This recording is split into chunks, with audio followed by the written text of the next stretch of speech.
Vous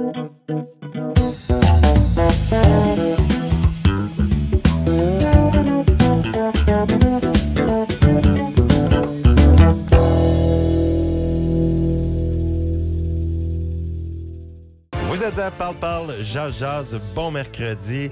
Je te resalue, Luc, et on va tout de suite rejoindre sur la ligne Erika Bossé. Bonjour, Erika. Bonjour, merci de l'invitation. Ça fait très plaisir.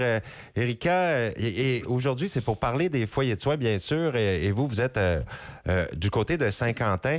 Et tout un article qui est sorti dans la presse et qui dit, comme titre, « Des aînés qui vivent comme des animaux ». C'est assez percutant. C'est très fort. C'est très fort comme citation. Ça fait... j'en ai eu des frissons. Oui. En toute transparence, j'en ai eu les frissons aussi. C'est certain, quand on va un peu plus loin dans l'article, on réalise qu'on parle ici des infrastructures et non la façon que les résidents sont traités, là. Donc, si je peux me le permettre, là, pour les gens qui ne sont pas rendus un peu plus loin dans l'article, je trouve ça important quand même de spécifier que les soins au Nouveau-Brunswick, malgré les infrastructures, on donne de très bons soins, les familles sont résilients, puis les résidents aussi. Je trouvais juste ça important de faire la petite bémol sur ce sujet, mais on a vraiment des gros problèmes d'infrastructure, effectivement. Ouais, vous avez tout à fait raison. Les gens qui travaillent dans les foyers de soins, moi je dis, c'est des missionnaires. Il faut vraiment que ce soit une vocation de travailler auprès de personnes âgées en perte de mobilité et en perte de leur indépendance. Les gens aussi ont des problèmes cognitifs, c'est très important. Ces gens-là donnent travail corps et âme. Et moi, je dis souvent, ça ne vaut pas assez payer. Mais ce qui me désole, c'est l'état des infrastructures. Comment la province a-t-elle pu se permettre de laisser ceci aller de la sorte? Personnellement, écoute, je n'ai pas la réponse ultime à cette question-là, mais je pense que c'est beaucoup de problématiques qu'on voyait venir, mais je pense que ça arrivait tellement rapidement, puis qui a fait en sorte que, oui, on parlait des nouveaux lits, mais comme M. Richard Lausier met beaucoup d'intérêt aussi là-dessus, il faut des nouveaux lits, oui, mais il faut aussi être capable de donner des soins qui sont adéquats de base. Puis je pense que là, on a deux problèmes qui sont en train de s'additionner, éventuellement des manques de lits, puis présentement aussi des foyers qui vont être désuets. Donc, je pense que la problématique est vraiment en train de se dédoubler. Puis c'est des choses où c'est criant, là. Ça prend des années avant de mettre sur pied un foyer de soins ou des solutions. Donc, c'est aujourd'hui ou jamais, là. Ce qui me désole aussi, c'est que parfois, il y a des gens, des personnes âgées, qui attendent une place en milieu de foyer de soins. Puis j'en parle, je l'ai vécu. Ma mère était 14 mois dans un foyer de soins. Dans de sa maison, elle s'est fracturé un os de la jambe, elle était hospitalisée 14-15 mois sur une liste d'attente qui était très, très, très, très longue et elle est décédée à l'hôpital. Si elle avait pu être admise dans un foyer de soins, je peux vous assurer que ma mère est encore vivante aujourd'hui. Bien, ça, c'est quelque chose que je répète souvent. C'est certain que des fois, on est vite pointé du doigt. Mais je pense que si on fait le tour de la province, de toutes les directions, de tous les employés que vous pouvez rencontrer dans peu importe les foyers de soins, il n'y a personne qui va se réjouir du fait qu'une personne âgée vieillisse dans une urgence, dans un hôpital. Notre but premier, c'est d'intégrer ces gens-là le plus rapidement possible pour offrir des services qui sont dignes. Mais la réalité, c'est que nos foyers sont pleins, nos foyers sont pas adéquats. Mais certainement, si on aurait toutes les ressources pour mieux répondre à la problématique actuelle, on le ferait. C'est notre but premier. Jamais, on est là pour nos aînés, qu'ils soient à la maison, qu'ils soient dans les hôpitaux, pour nous autres, qui ont toute leur importance, là. Madame Bossé, vous êtes la résidence Monseigneur Melançon à Saint-Quentin. Ça a été construit, ça, il y a quand même plusieurs décennies, dans les années 70. Oui. Oui, donc c'est la plus vieille résidence du nord de la province, selon vous, à ce que j'ai pu lire, là? Certainement dans la région 4. Puis de mes recherches, écoutez, j'ai pas trouvé une résidence qui était plus âgée sans avoir eu des rénovations majeures là, dans le nord de la province. Donc, jusqu'à preuve du contraire, je dirais que oui, là. Vous avez des infiltrations d'eau ou presque chaque hiver, des choses comme ça, hein? Donc ça devient assez inquiétant là, au niveau de l'infrastructure. Oui, bien, je suis capable de dire que de peu importe l'espace, qu'on parle de la cafétéria, qu'on parle même aussi de la plomberie, de l'égout, de la toiture, de toutes les chambres, tout est complètement désuet. Donc, on n'est plus dans une optique où on peut réparer, où on peut améliorer. On est vraiment dans une optique où on dit, OK, on peut survivre, pour les prochains temps, mais il faut un plan concret parce qu'on ne peut pas tenir cette bâtisse-là encore une décennie. Oui, puis je sais que vous avez un problème qu'on entend souvent et qui revient, le problème des chambres doubles. Parce que ça, à Saint-Quentin, vous l'avez aussi beaucoup. C'est pas un cas isolé, là. C'est ailleurs aussi. On reviendra aussi à la situation de Rogersville plus tard. Mais parlez-nous de cette problématique des chambres doubles. Honnêtement, c'est notre plus grosse problématique. On fait pas mal des miracles avec tout ce qu'on peut nous donner.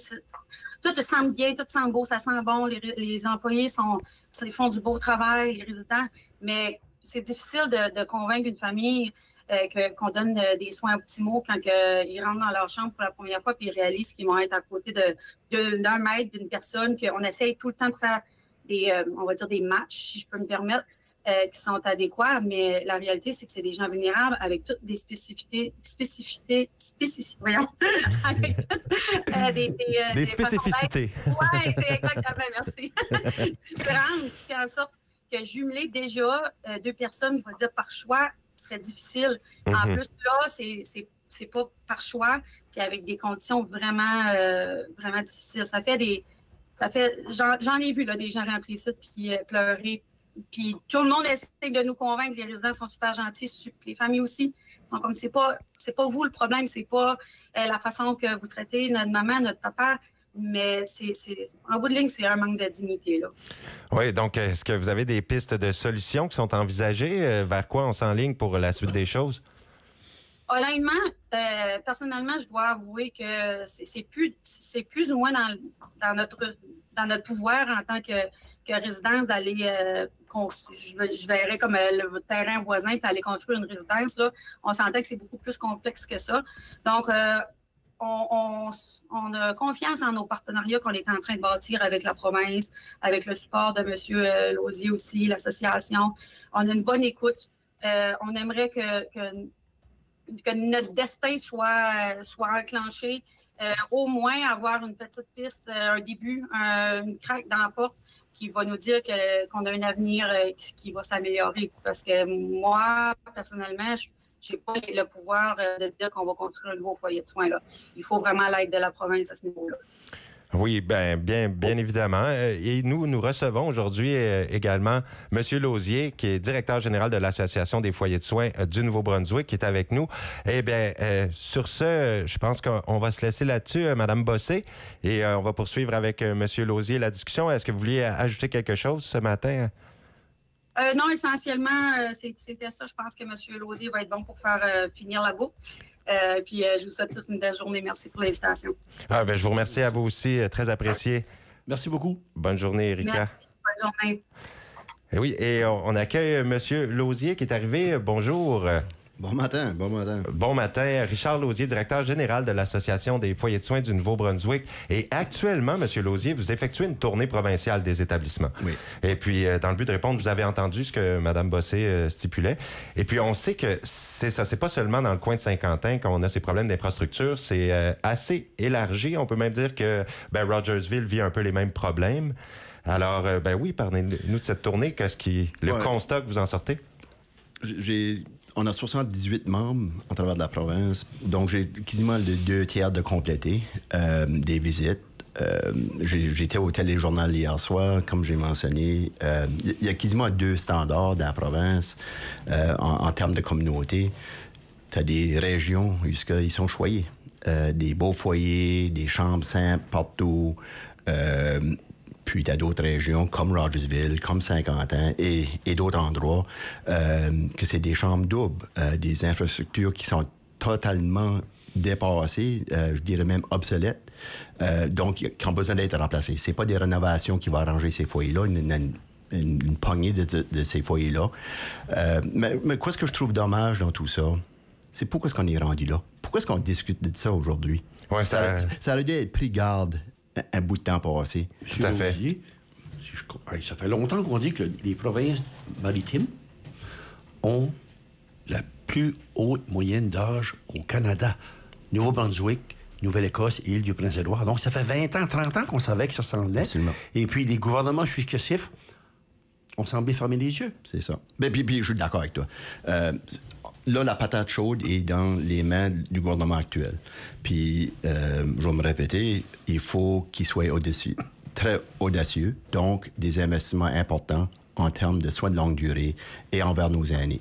C'est sérieux, ceci. On est en crise. Le gouvernement eux-mêmes l'avoue qu'on est en crise parce qu'ils ont mis des états critiques dans les hôpitaux pour les personnes qui ne devraient plus être là, qui sont en attente de placement. Donc, on est dans une situation de crise. Je ne veux pas être pessimiste et alarmiste. Toutefois, on va parler des chiffres.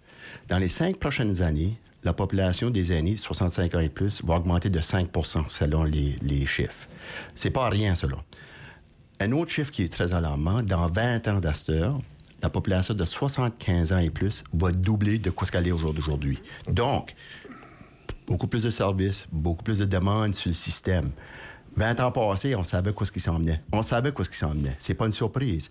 Si le gouvernement ne prend pas des actions majeures, puis ça ne devient pas une priorité, imaginez-vous le mess qu'on est dedans aujourd'hui, ça va être 2 fois pire. Et on sait qu'aujourd'hui, avec l'évolution de la médecine, des différents soins, de la pharmacologie, l'espérance de vie des Canadiennes et des Canadiens s'allonge beaucoup, énormément. Là. On vit de plus en plus vieux, et on vit de plus en plus vieux, pas nécessairement en santé, mais on a besoin d'aide, de soins. Je vais ajouter là-dessus. Justement, vous avez mentionné, Luc, que le Nouveau-Brunswick est une des provinces les plus vieilles au Canada. Puis ça, c'est pas nouveau. En 2012, j'avais fait une présentation à Toronto pour un projet. Non seulement quand t'es la province la plus vieille ou la deuxième, c'est entre nous et la Nouvelle-Écosse dans le temps, on était aussi la province la plus malade en termes de maladies chroniques. L'obésité, le diabète, les maladies d'insuffisance cardiaque, etc., etc., etc. Donc, tu ajoutes tout ça avec le vieillissement.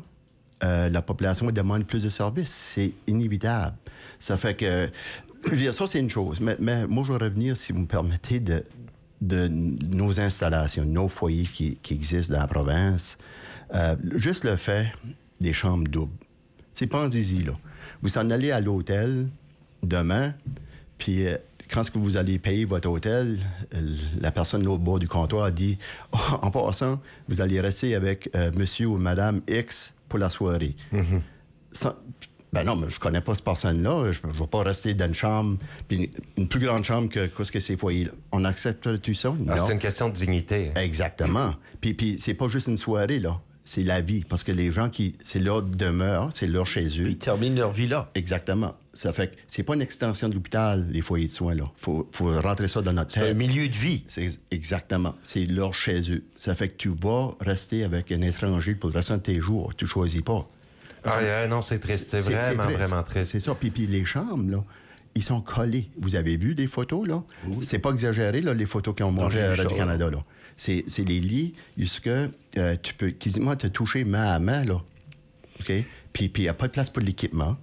25 ans passés, il y avait des gens qui allaient au foyer avec des voitures. C'est plus le cas, là. Il y a beaucoup de gens qui sont immobiles. Par exemple, il y a des gens qu'il faut lever, il faut soulever. On appelle ce qu'on appelle des lifts, des personnes. Des leviers, oui. Il y a ces chambres-là qui ne devraient pas être capables d'accepter des leviers. C'est tellement coincé. Oui, ils sont dans les plafonds. Toutefois, okay. il y a des structures, il y a des foyers que les structures ne permettent pas d'avoir des leviers attachés sur le plafond. Il faut qu'ils l'attachent sur le mur. Fait que ça démontre que ces édifices-là sont dépassés. On a 27, si je ne me trompe pas, qui sont plus que 40 ans de vieux. Puis il y en a un autre 7 que je compte pas dans le 27 qui sont plus que 50 ans de vieux. Là. Fait que les standards, là, pensez-vous que c'est rencontré? Non. Zéro pin barre, là. Par exemple, est-ce qu'il y a des salles où on peut avoir des activités pour ces patients-là? Parce qu'on veut les tenir occupés, ces gens-là. Il y a des bingos, il y a toutes sortes d'activités, il y a de la musique, il y a de la danse, il y a plein de choses. Il y a des gens qui vont donner des petites sessions d'information que les personnes âgées aiment bien avoir. Absolument. Est-ce qu'il y a de la place pour ces gens-là? Encore là, ça dépend où ce que tu vas. Ça dépend quelle région. Hier, j'étais en tournée dans le nord-ouest. J'ai visité 4 foyers dans les 2 jours. 3 des foyers, c'est des foyers assez neufs. L'espace en masse, c'est pas impropre. Il y a des défis aussi parce que ça change tout le temps. Mais il y avait un autre foyer que j'ai visité. C'est beaucoup de chambres doubles. C'est plus tassé, très bien entretenu. Puis comme Mme Bossé a dit, les soins sont exceptionnels dans tous les foyers. Puis c'est propre. Je reviens il faut que le gouvernement choisisse la priorité. Puis on va voir.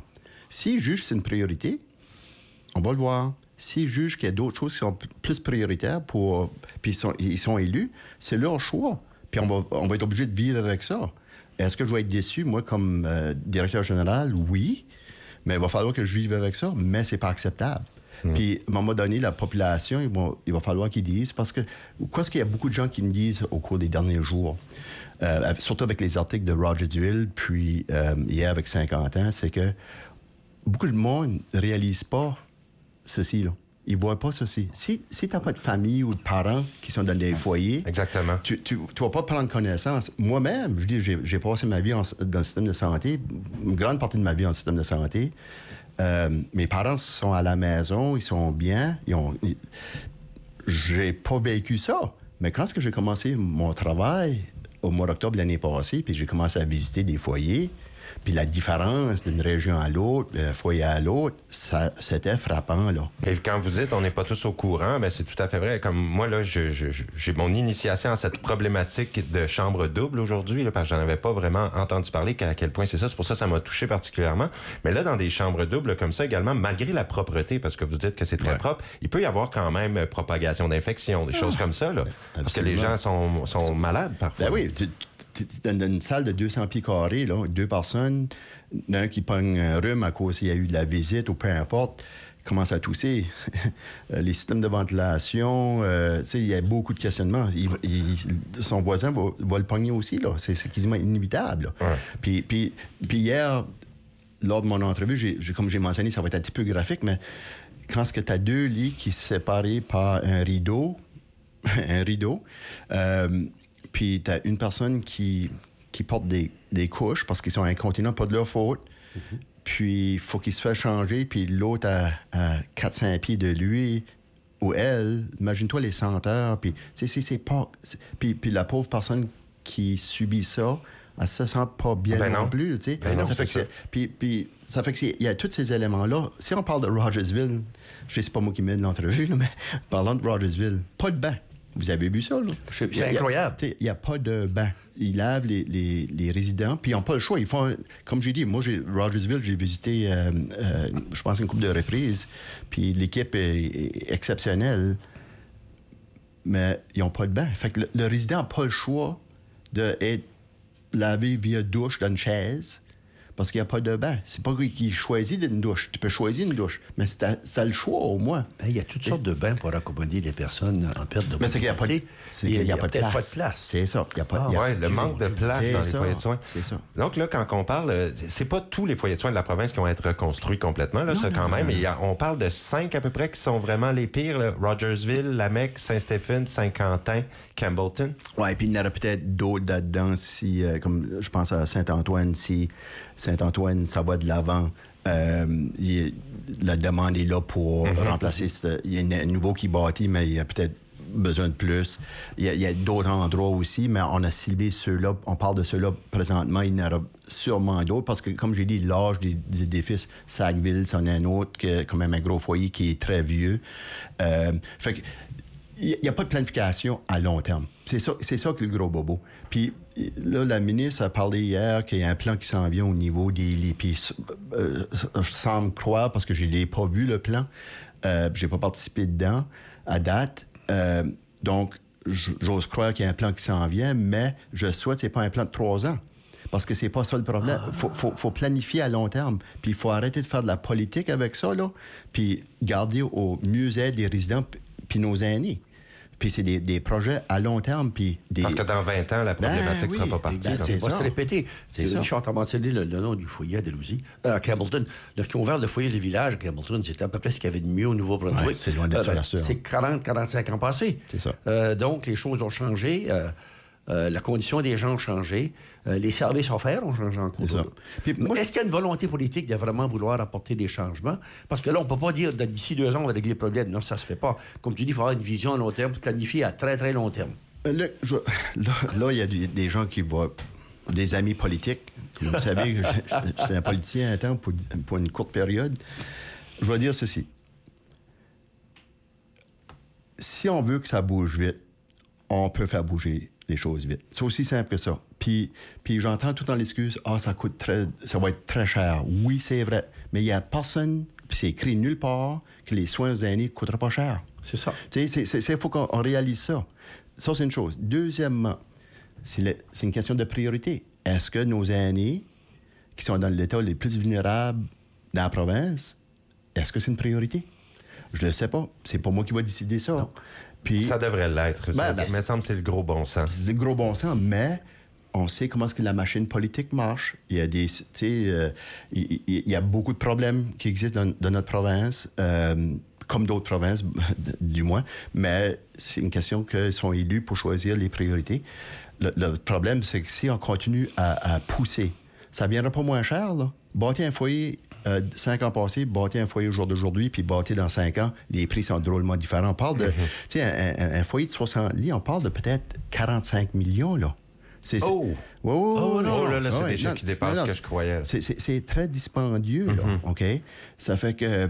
Mais, parce qu'on n'a pas fait ce qu'on aurait dû faire dans le passé, ça va coûter plus cher demain. Aujourd'hui, c'est mais ça. Le coût per diem, là, d'avoir une personne âgée à l'hôpital versus un foyer de soins, c'est beaucoup moins cher dans un foyer de soins qu'à l'hôpital. Oui, ben oui. Parce que là, la province peut réaliser des économies. Ben oui, absolument. Puis même plus important que ça, c'est qu'ils sont chez eux dans les foyers de soins. Exactement. T'as les activités, tu peux sortir, t'as les salles, l'hôpital, à la défense des deux régies, puis pas que je vais faire souvent, là, ils ont raison. Ces gens-là ne devraient pas être là. Non, tout à fait. Mais il y a une chose que je vais mettre au clair, là, parce que ça, malheureusement, je l'entends souvent, puis c'est injuste. Ce n'est pas la faute des aînés. Le système est cassé. Absolument. Puis c'est pas de leur faute qu'ils sont pris dans un lit d'hôpital, OK? Puis trop souvent, on entend des hauts dirigeants mettre l'emphase là-dessus, puis ça semble qu'ils mettent la blâme sur le... Puis c'est peut-être pas ça l'intention, mais la blâme tombe sur les épaules des personnes âgées qui sont pris dans ces lits-là. C'est pas de leur faute. Tout à fait. C'est la faute du système qui a négligé les aînés puis les soins de longue durée pendant des décennies. Puis on ne demande pas le gouvernement actuel, parce que ça s'est répété depuis les 30, 40 dernières années. Et l'Association francophone des aînés demande depuis de très nombreuses années la création d'un ministère des aînés. Merci. Le gouvernement dit, on vous écoute, mais il n'y a jamais personne qui a pris action. Ça fait que nous, au mois d'avril, ça avait passé dans les médias, on a créé une alliance. L'Alliance des soins de longue durée, c'est les fournisseurs de soins. Donc, le groupe, l'Association des soins à domicile, l'Association des foyers à besoins spéciaux et nous, l'Association des foyers de soins. On s'est mis ensemble pour la première fois. On a écrit une entente. On a fait 3 demandes. Première demande, un département complètement séparé qui s'appelle le département des aînés et des soins de longue durée. Deuxièmement, du financement adéquat à tous les niveaux. Pas juste pour les foyers de soins, mais aussi les foyers de besoins spéciaux pour le personnel, puis les soins à domicile, parce que c'est extrêmement important de garder les gens le plus longtemps possible à la maison. Puis troisièmement, c'est faire partie d'un plan de soins de longue durée, à long terme, en participant, pas comme consultant, puis dire, voici le plan, puis après ça, on a consulté. Non, faire partir à créer le plan. Parce que l'expertise est sur le terrain. Puis on n'a pas eu de nouvelles là-dessus. Tu sais, la ministre a parlé hier aux nouvelles que les partenaires sont ensemble, puis ils sont en train de travailler sur un plan. En réalité, on a eu des discussions. C'est ça que je veux dire. En réalité, on a eu des discussions. Il n'y a pas de plan qui a été créé encore. Ça s'en vient. J'ai confiance que ça va aboutir. Mais il y a énormément de travail à faire de ce côté-là, puis ça presse.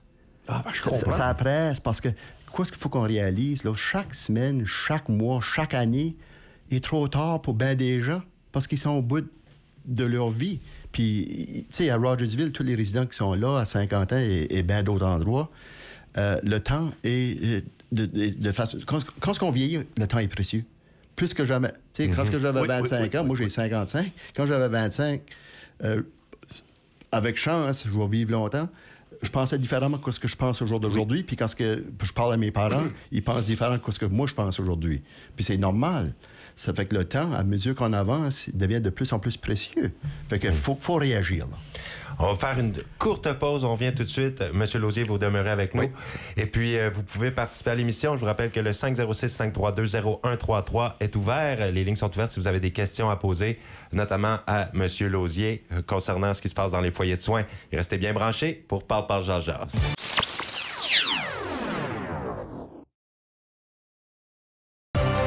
Vous êtes à Parle Jase. Nous sommes en compagnie aujourd'hui du directeur général de l'Association des foyers de soins, M.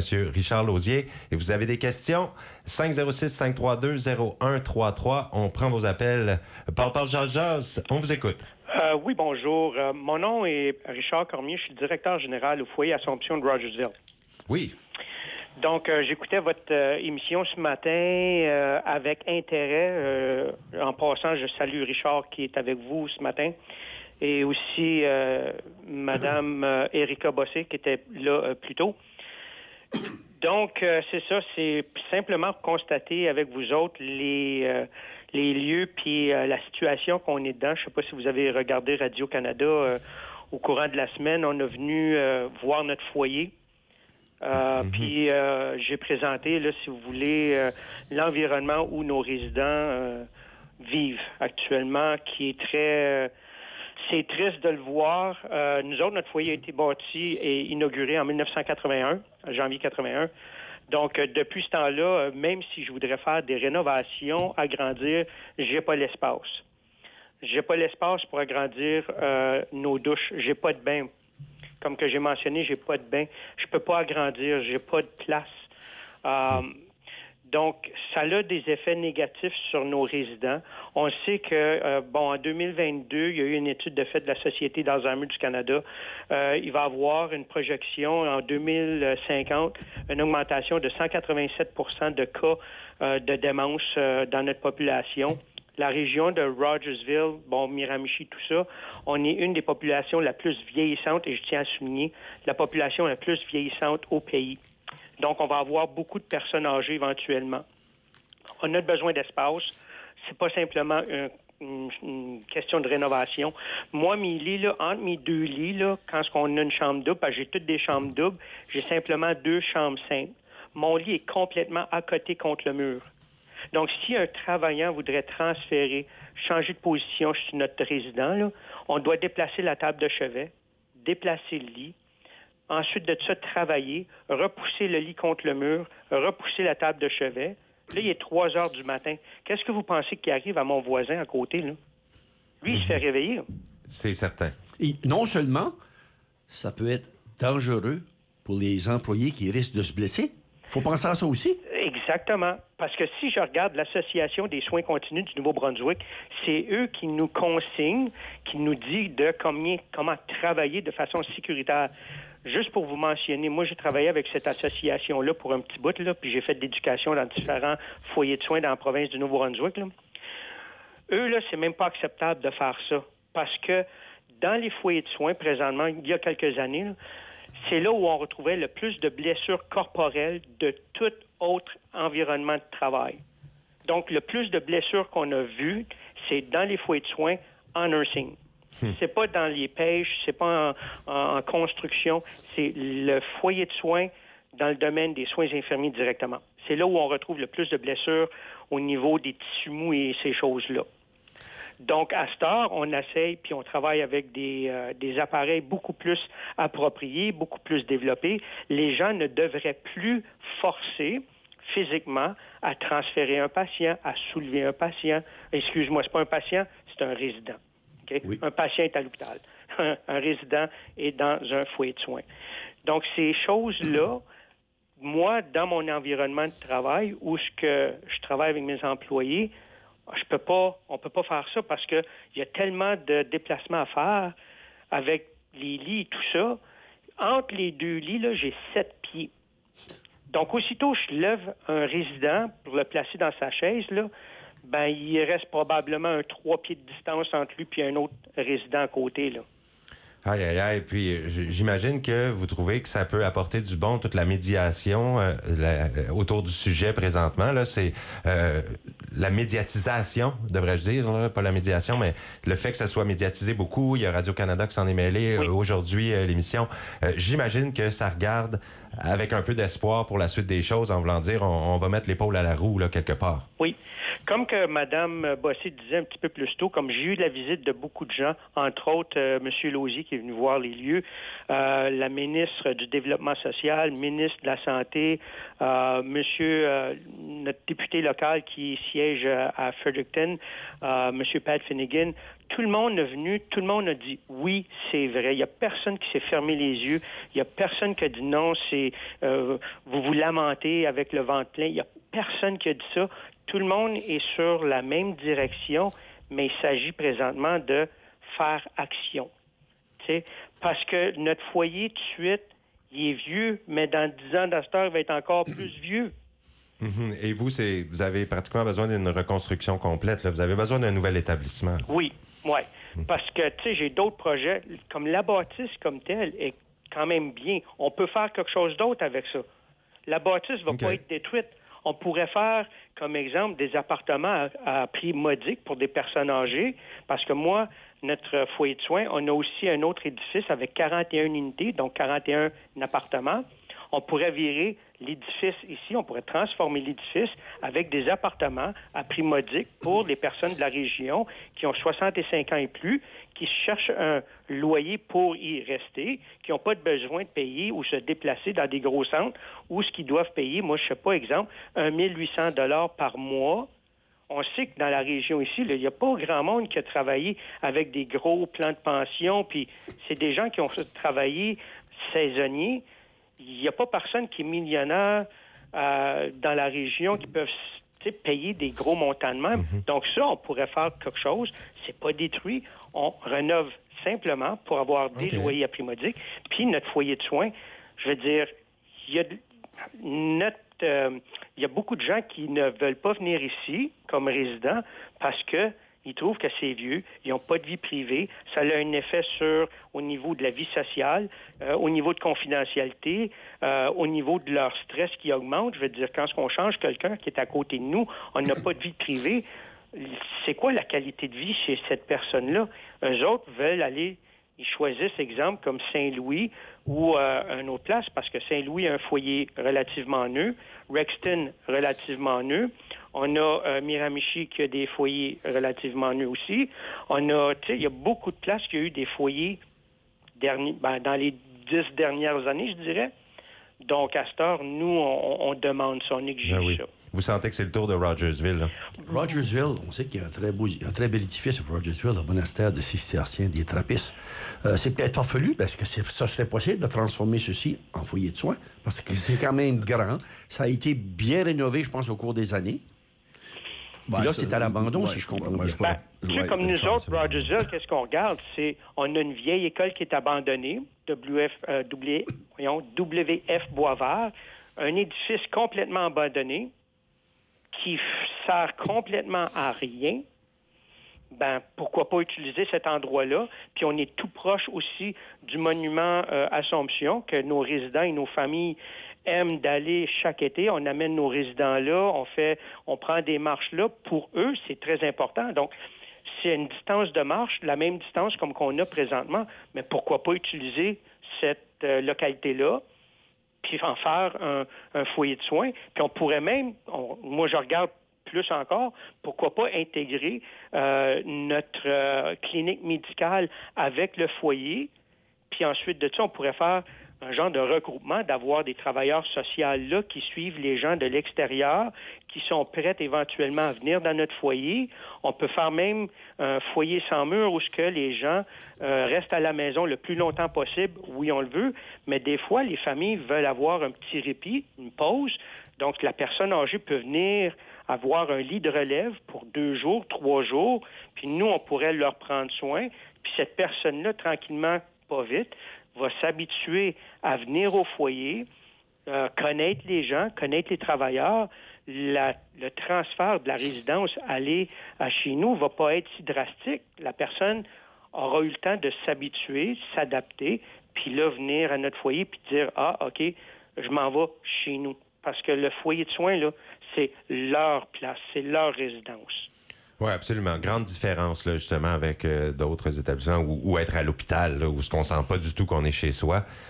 Eh bien, rappelez-nous votre nom et ce que vous faites au foyer à Rogersville. Moi, mon nom, c'est Richard Cormier. Je suis le directeur général. Directeur général à Rogersville. Un immense merci d'avoir contribué, d'avoir appelé pour nous partager ça à l'émission aujourd'hui. On prend une courte pause et puis on va prendre d'autres appels. À moins que vous vouliez ajouter quelque chose tout de suite. Non, mais j'aimerais vous remercier d'avoir pris le temps. Puis je salue Richard Lausier qui fait un excellent travail aussi. Donc, moi, je crois que les choses vont aller de l'avant. Il s'agit juste de s'y mettre, puis de prendre nos responsabilités en tant que société. Puis ces gens-là, comme je dis, là, je pense pas qu'il y a une personne âgée qui se dit dans son idée « Hey, moi, j'ai hâte d'aller au foyer de soins, puis de vivre là... malheureusement, jusqu'à la fin de mes jours, parce que c'est ça qui est le cas. Ces gens-là ont travaillé pour développer notre société où on en est présentement. Je crois que c'est à nous de leur rendre service puis de leur provoquer, ou pas leur provoquer, mais leur amener un environnement de vie qui leur sont retournés. Très important. Le message passe. Eh bien, un grand merci encore pour votre appel. Merci beaucoup et bonne journée. Merci à vous aussi. Et restez là sur les lignes. On vous répond dans un instant à Parle Jazz.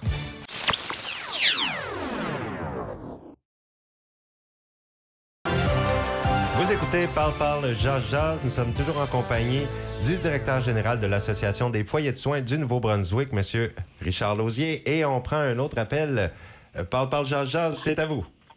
Oui, j'appelais pour agree avec M. Cormier, là, qui a appelé pour le foyer de Rogersville. Oui. Moi, ma mère, ça fait 9 ans qu'elle est là. Puis c'est pareil, elle a stage 4 démence. Puis quand il faut qu'il la viront d'une certaine manière, puis comme moi, je peux driver 30 minutes, puis j'arrive là pour la visiter, puis il faut que je m'assise comme à son dos, il faut que je regarde son dos, parce que je peux pas faire le tour de son lit pour m'asseoir là, puis parler. Ah, vraiment? C'est de même que si je peux garder le bec, la tête, toute la visite. C'est de même que si ça c'est qui là-dedans. Puis si tu rencontres deux wheelchairs, là, c'est comme un traffic jam. Faut que tu espères là jusqu'à temps qu'ils ont tout. C'est vraiment affreux, là. Ah oui, donc c'est un problème évident, là. Ah oui. À coutume, les couloirs, les halls sont plus larges, puis comme tu peux passer, puis tu peux faire le tour du lit, puis passer du temps avec ton parent, mais t'arrives là, c'est comme je dis, puis si t'allais virer le dos à toi, ben, il faut qu'il a viré en tout et so much de temps, là. Puis si t'allais pas virer du bon côté, ben, tu vas juste les garder le bec, la tête, tout le temps de la visite. C'est tannant. Le prix qu'ils payent pour y être là, puis c'est le temps qu'ils sont là, ben, tu veux qu'ils s'aillent en bain pour le restant de leur jour, là. Tu veux pas que, tu sais... Absolument. Donc, on aimerait vraiment apprendre des bonnes nouvelles au plus vite, hein, concernant là, justement la réfection puis peut-être une construction d'un nouvel établissement là, pour Rogersville. Franchement, là, c'est criant comme besoin. Tout à fait. Ça ferait vraiment pas toi. Il y a des bonnes places à mettre notre argent, mais ça en serait une bonne, celle-là.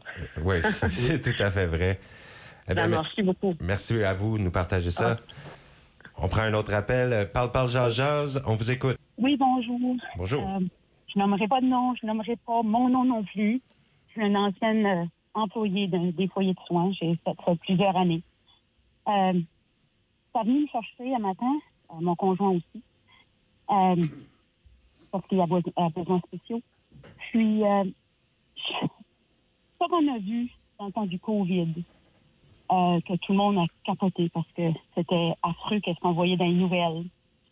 Des personnes déshydratées, des personnes... qui n'avaient pas de soins comme qu'il aurait dû avoir. Tout le monde parle bien ça pour le COVID. Mais moi, ça, je l'ai vu. Puis je l'ai vu bien avant le COVID. Puis c'est une raison pourquoi je ne suis pas là aujourd'hui, parce que ça me dérangeait trop. Comme dans n'importe quel métier, il y a des bons employés, puis il y en a des moins bons. Le problème, oui, il y a un manque d'employés, mais il y a aussi le problème de gestion. Quand ils vont faire les inspections dans les foyers, tout de suite, c'est « Oh, il faut que les chambres soient propres, il faut que les lits gardent bien, il faut que la nourriture soit à la bonne température. » Ils vont-tu voir dans les couches des patients? Ils vont-tu voir les plaies que certains patients ont qui n'ont pas de famille?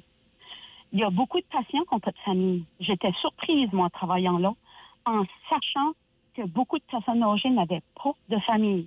Pas de carte de Noël, pas de... je sais pas si vous comprenez qu'est-ce que je veux dire. Aussi, il y a de l'injustice au niveau des gens que les familles vont voir régulièrement. Puis des soins des personnes qui n'ont pas de famille.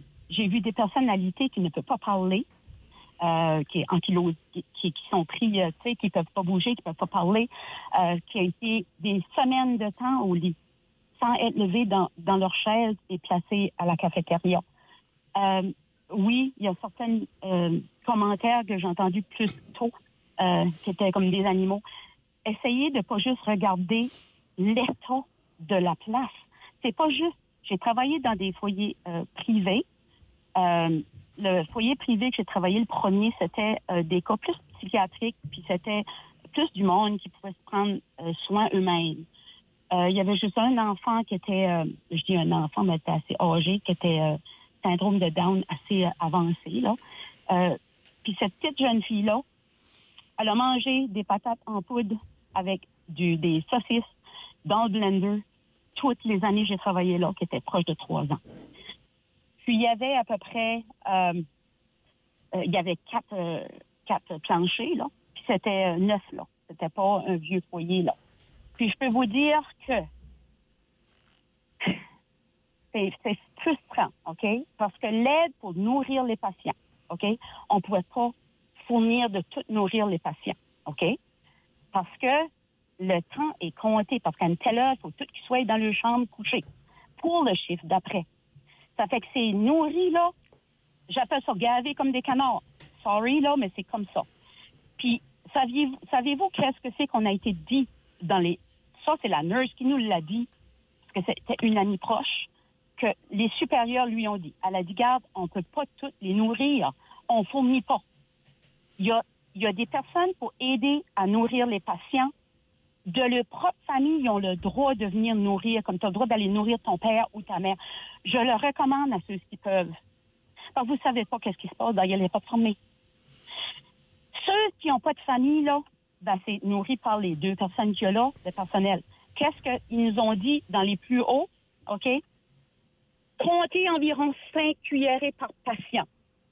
Le chiffre de 7 heures, j'ai déjà vu aller essayer de réchauffer un plat dans le four micro-ondes parce que je savais que la personne avait pratiquement pas mangé. Puis je me suis fait taper sur les doigts parce que j'avais d'autres choses à faire que ça. Ben, c'est déplorable. Là. On entend beaucoup de choses qui sont assez attristantes. C'est sûr qu'aujourd'hui, là, c'est le plan infrastructure qui nous intéresse à prime abord. On sait qu'il y a un énorme manque au niveau des infrastructures, qu'on a besoin de reconstruire différents foyers de soins.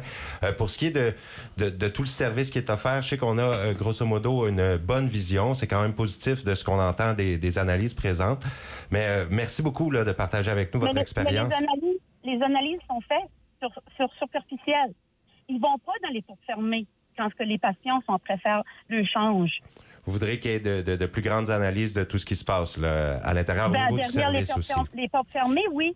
Puis moi, je recommanderais aux personnes qui ont des personnes âgées dans les foyers, qui vont là, allez pas toujours à la même journée visiter votre père ou votre mère et qui ne peuvent pas parler, là, vous êtes leur voix. J'ai plus peur de finir dans un foyer de soins aujourd'hui que la maladie, mon cher. Parce que moi, j'ai vu qu'est-ce qui se passait derrière les portes fermées. Il y a des bons employés. Je ne peux pas dire qu'il n'y a pas des bons employés, mais il y a des employés qui ne devraient pas être là. Et avec le manque de personnel, c'est ça qui arrive. Les bénévoles n'ont même pas le droit d'aller nourrir les patients, aider à nourrir les patients, parce qu'ils disaient, il peut y avoir des risques d'étouffement, ils veulent pas prendre et trainer des bénévoles. Pourquoi? Le syndicat s'est mêlé là-dedans, puis on dit non, ça enlève des emplois aux employés. Mm-hmm. Mais on ne se faisait pas appeler pour faire des heures de surplus pour nourrir les patients. Ah, les protocoles. Oui. Il y a beaucoup de protocoles à travers tout ça. Oui. Puis moi, c'est ça que j'encourage aux gens. S'ils ont des patients, des personnes, familles, allez pas toujours à la même journée. Allez là de temps en temps différents. Moi, je sais que les bons employés étaient souvent avec les patients qui avaient des familles qui venaient régulièrement. C'est malheureux à dire, mais c'est la réalité. Puis quand vous allez dans la cafétéria ou vous allez visiter, regardez pas juste la chambre, si elle est faite, puis si ça sent. Regardez le patient lui-même. S'il a les dents faites, s'il a les cheveux peignés, sa robe n'est pas juste gorochée, même pas boutonnée en arrière, direct sur le filet pour les lever, là. Oui. Sur des morceaux de plastique, là. Tu sais, c'est des choses qu'il faut surveiller. Puis c'est ça qui me dérange. Puis, D'accord. Eh bien, merci beaucoup pour votre intervention. Je dois poursuivre avec d'autres appels. merci pour le droit de parole. Oui, absolument, absolument. C'est votre droit. Et puis, vous avez partagé plusieurs choses. Ça va avoir matière à réflexion et à analyse, tout ça. Mais je vous remercie beaucoup. Merci. Bonne journée. Bye-bye. Parle, jase, on vous écoute. Parle, jase, bonjour. Oui, bonjour. Oui. Oui. Des émissions comme ceci, vous devriez en faire plus souvent. Oui. Et les vieillards, je commence à être le moi-même. Là. De quoi j'attends le matin, là, les prisonniers sont mieux servis que ce que j'attends le matin. Là. C'est incroyable, c'est incroyable. Au jour d'aujourd'hui. Ah, c'est grave. 2025, non, pour vrai. On a un constat qui est assez alarmant, devrais-je dire, là, de ce que j'entends depuis le début de l'émission. Mais oui, vous avez... Est-ce que vous vivez dans les foyers de soins? Vous connaissez des gens qui y vivent? Non, on a été bénis, nous autres. Ma mère est morte à 99 mois et demi. Elle a approché 100 ans. Puis une de mes sœurs, un ange du ciel, c'est elle qui a pris garde jusqu'à la fin, là. Sur la fin, elle ne pouvait plus, là. Ça fait que... j'écoute ça, là, puis nous autres, on va parler, je sais pas vous autres, là, moi, j'ai vu 20 ans, là. Si ça vient à ce bout-là, moi, là, si je suis encore capable de tirer un fusil, là, je sais pas. Il me passe des idées par la tête, des fois, là. Écoute. Restons calmes, respirons. Mais oui, donc je vous comprends tout à fait, puis c'est assez complexe. Mais on va espérer que la situation se rétablisse, et je crois qu'on est dans la bonne direction. Vous savez à quel point c'est médiatisé, puis justement, vous parlez de l'émission d'aujourd'hui. Je pense qu'on est dans la bonne direction pour que les gens en parlent et qu'il y ait des actes qui soient posés. J'espère, parce que je veux dire, tu sais, là, on dirait que c'est pareil comme si que le gouvernement dirait, là, comme... Moi, c'est là, des fois, là, c'est comme si que le gouvernement disait « Ah, ben, il allait mourir en quelque temps, anyway, ça vaut pas la peine, tu sais, là. » Moi, je suis les hommes d'avis. Non, c'est triste, mais je pense qu'actuellement, il semble avoir une volonté d'un peu partout, que ce soit au niveau des directions des foyers de soins, de l'association des aînés, soit francophones ou bilingues. Puis le gouvernement semble dire oui, ils reconnaissent qu'il y a un problème, donc on va aller de l'avant. Mais M. Lausier, hors d'onde, tout à l'heure, vous nous parliez des heures de soins. Qu'est-ce qu'on a au Nouveau-Brunswick versus la norme? Peut-être, monsieur, ça pourrait l'informer? Oui, vous restez avec nous au téléphone? Oui, c'est intéressant. OK. Ouais, Monsieur Lausier? C'est un bon point. C'est sûr que nous, comme il y a 3 grandes priorités, je vais donner crédit au gouvernement actuel pour une chose. Ils ont réglé jusqu'à un certain point les salaires. Parce que les salaires étaient vraiment en arrière. Oui. Fait qu'on a pu négocier des bons salaires pour les employés, beaucoup mieux que ce qu'il y avait un an passé et même les 10 dernières années. Les salaires comme tels dans les foyers, oui, à tous les niveaux, il reste juste les infirmières, puis les négociations vont prendre suite sous peu. Je peux vous dire que, c'est là, vous faites une bonne job, puis tout ça, là, tu sais, là, puis les émissions comme ça, là, faites-en un petit peu plus souvent, tu sais, là, ça réveille le monde un peu, là, tu sais, là. Bonne journée, puis je vous souhaite... Merci beaucoup. Passez une belle journée, vous aussi. Bye bye. Puis, donc, une des choses, à part on a besoin de plus de lits, évidemment. Il y a 1100 patients, ou résidents, ou futurs résidents qui attendent pour du placement, mais aussi des remplacements de foyers, puis de lits, puis de doublements. Ça fait que ça, on en a parlé assez en longueur. Mais les heures soins. Le New-Brunswick, en général, notre chiffre est de 3,09 heures soins par résident. Par semaine? Non, par jour. Par jour. Bien sûr. Par jour. Puis le standard canadien qui a été établi par le fédéral, c'est 4,1. Donc, on est 1 heure de moins que ce qu'est le standard canadien. La Nouvelle-Écosse, tout récemment, je parlais avec des collègues de la Nouvelle-Écosse, ils ont fait des choses très différentes. Ils ont fourni de la formation gratuite aux préposés aux soins en travers de leur collège. Donc, ça a augmenté le pool, tout le regroupement de ce genre de personnel-là. Donc, ils ont plus de personnel. Donc, les heures soins, ils ont passé 50% de leur foyer maintenant qui sont à 4,1 versus quoi ce que nous, on a. Quel exemple à suivre. C'est ça. Ça fait il y a d'autres choses qu'on peut faire, évidemment, mais il faut le faire. Puis il faut bouger, là. Il ne faut pas un an d'asteur, qu'on s'assise encore autour dans le studio puis qu'on en parle encore, là. Il faut que ça bouge. Puis, la raison que je dis ça, c'est le temps presse pour beaucoup de monde. Tu sais, chaque jour, comme j'ai mentionné, chaque jour, semaine, mois qui passe, il est trop tard pour trop de personnes. Le monsieur qui vient de nous appeler, lui dit, je suis une personne vieillissante. C'est ça. Puis je ne vais pas me voir là, je dis, tu vois, il semble avoir peur de qu'est-ce qui peut lui arriver. C'est ça. C'est très inquiétant. C'est ça. Puis on a eu, on a eu la pénurie de personnel. Ça stabilise pas mal un peu partout. Fait que ça s'améliore de ce côté-là. Mais les salaires, puis je vais donner crédit au gouvernement, ils ont ajusté ça. Ça va aider. Garanti, ça va aider. Sûr. Pour les heures de soins, ça va aider. Mais les fameuses formations... C'est ça. Fait qu'il manque encore des heures de soins. Ça va aider en partie, mais il faut ajouter plus de monde.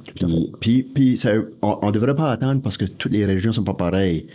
Quand on avance, puis à mesure que les régions s'adaptent, puis ils vont chercher d'autres personnels, ils vont s'adapter à ça, mais il ne faut pas arrêter. Il ne faut pas dire, les autres ne peuvent pas le faire, on ne devrait pas le faire ailleurs.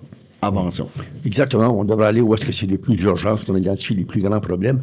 Attaquons ces problèmes-là tout de suite, réglons les problèmes, allons des nouvelles infrastructures et on pourra y aller au fur et à mesure. C'est tellement important. Oui, déjà commencer par rebâtir les 5 plus importants qui sont à rebâtir. Et donc, un immense merci, Luc, d'avoir été avec nous aujourd'hui et M. Lausier, qui est directeur général de l'Association des foyers de soins. Ça a été un grand plaisir de vous avoir avec nous et pour répondre aux questions des auditeurs également. Merci beaucoup. Grand merci. Passez une belle journée. On se retrouve très bientôt. Oui. Merci aussi aux auditeurs et aux auditrices qui prennent la peine de nous écouter chaque jour et qui nous appellent et qui apprécient ce que l'on fait. On le fait pour vous. Merci beaucoup d'être là.